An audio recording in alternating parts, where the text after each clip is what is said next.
Welcome back. It's my throat tattoo. Okay, still the E minor pentatonic scale.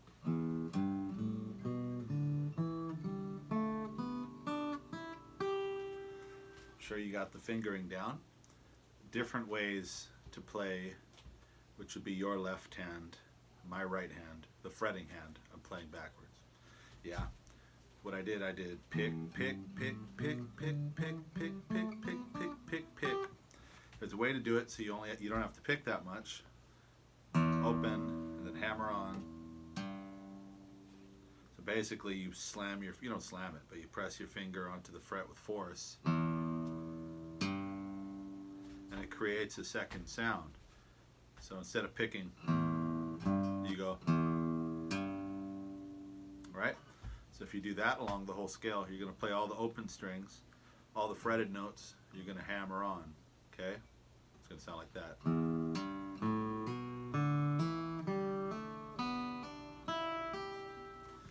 Doing it again. So it's 12 notes, you're only picking 6 times because every other note you're hammering it on.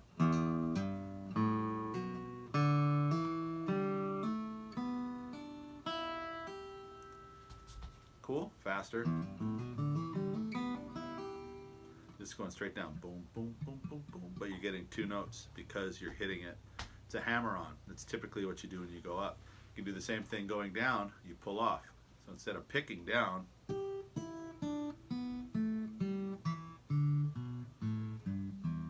that's what we've gone over now.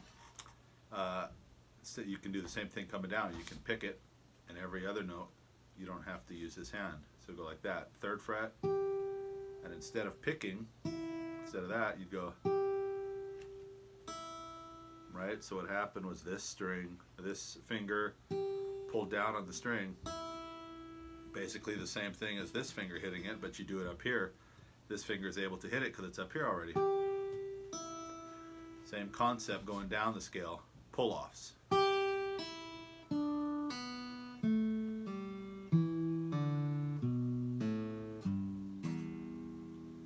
Right, faster.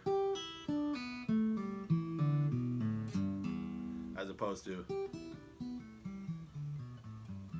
right, you basically can get twice the amount of notes in the same amount of motion with your picking hand. So going up, hammer on,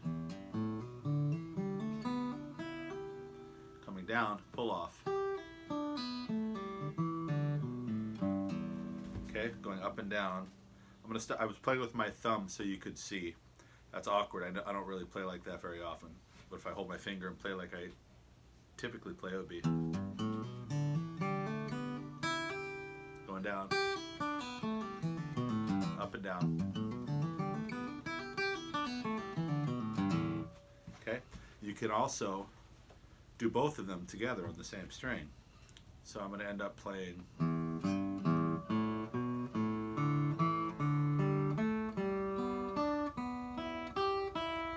So I'm staying on one string, 0, 3, 0, 0, 2, 0, 0, 2, 0, 0, 2, 0, 0, 3, 0, 0, 3, 0. Same pattern, right? But I'm not going up and down like we talked about last time. I'm breaking it up, going da-da-dun, da-da-dun, da-da-dun, and it creates a little more interest. I picked each string 3 times. 1, 2, 3, 1, 2, 3, 1, 2, 3, 1, 2, 3. The same concept applies of minimal picking and letting your fretting hand do more work. So it's going to be a hammer on and a pull off, right? 3 notes. You can kind of do it infinitely.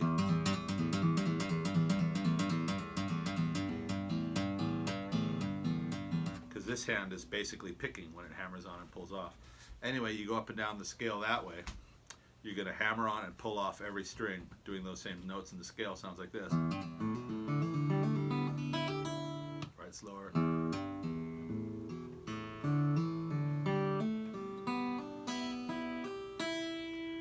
Okay, you can do the same thing going the other direction. You can pull off and hammer on.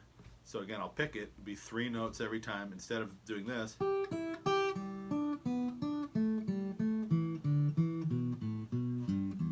instead of that, you pull off and hammer back on.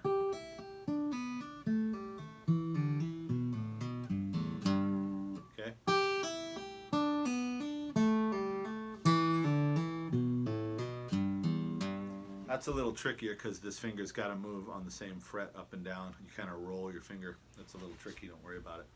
Anyway, that's hammer on and pull offs. You've also got vibrato, which I do a lot. Basically wiggle, right? Classical guitarist wiggles left and right. Doesn't resonate on a steel string guitar as well. Rock and roll, everybody else basically vibrato up and down. A lot of times you put your back fingers behind it so you got a stronger grip on the string.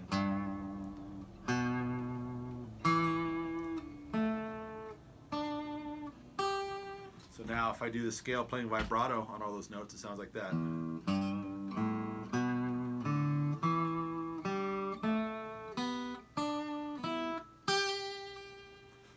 Right, it's a great sound.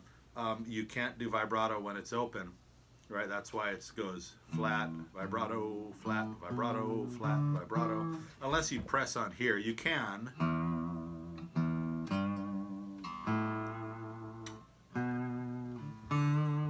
I'm pressing on this on the string behind the nut there. It's impractical though. You wouldn't do it while you were playing. You wouldn't be playing something cool and then go, unless you want to do it for an effect. Stuff like that, but in the middle of playing, that's something that would come later. That's more of a little fancy trick that's really popular with some people, but you wouldn't do it while you were actually playing something.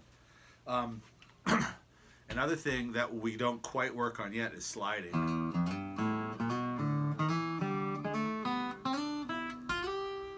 That's sliding up, right? So instead of going, you're sliding up from here. That's a weird example because these are open. Normally if you're playing up here and playing the same scale, you'd slide up like that. Hey pal. Anyway. Hey. What else is there? That's sliding, that's hammer on and pull off, vibrato. I think that's kind of it. So if you're playing your chords, you're recording yourself, instead of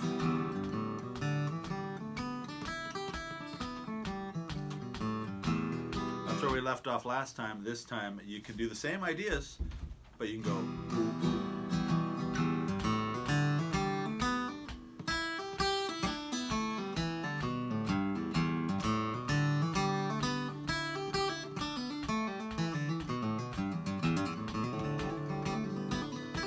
Right, those are some of that's the hammer on pull off ideas, and you can go vibrato.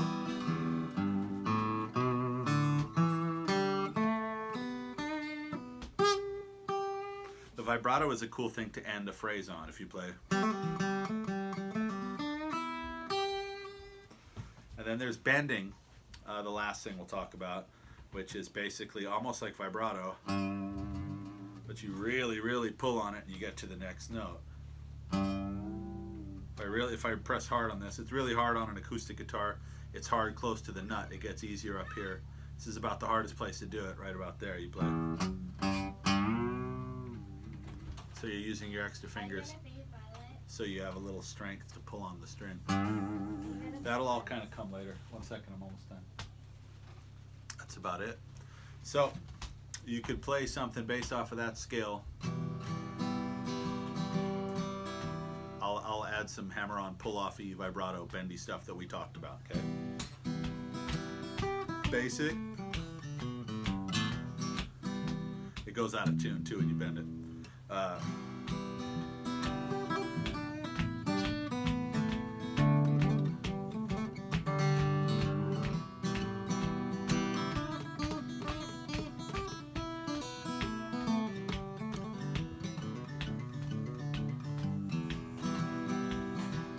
So that's sort of strumming, plucking the bass note. That's just an idea. You don't have to play that. That's just an idea of what it sounds like when you combine all those ideas. It starts to sound more like musical playing.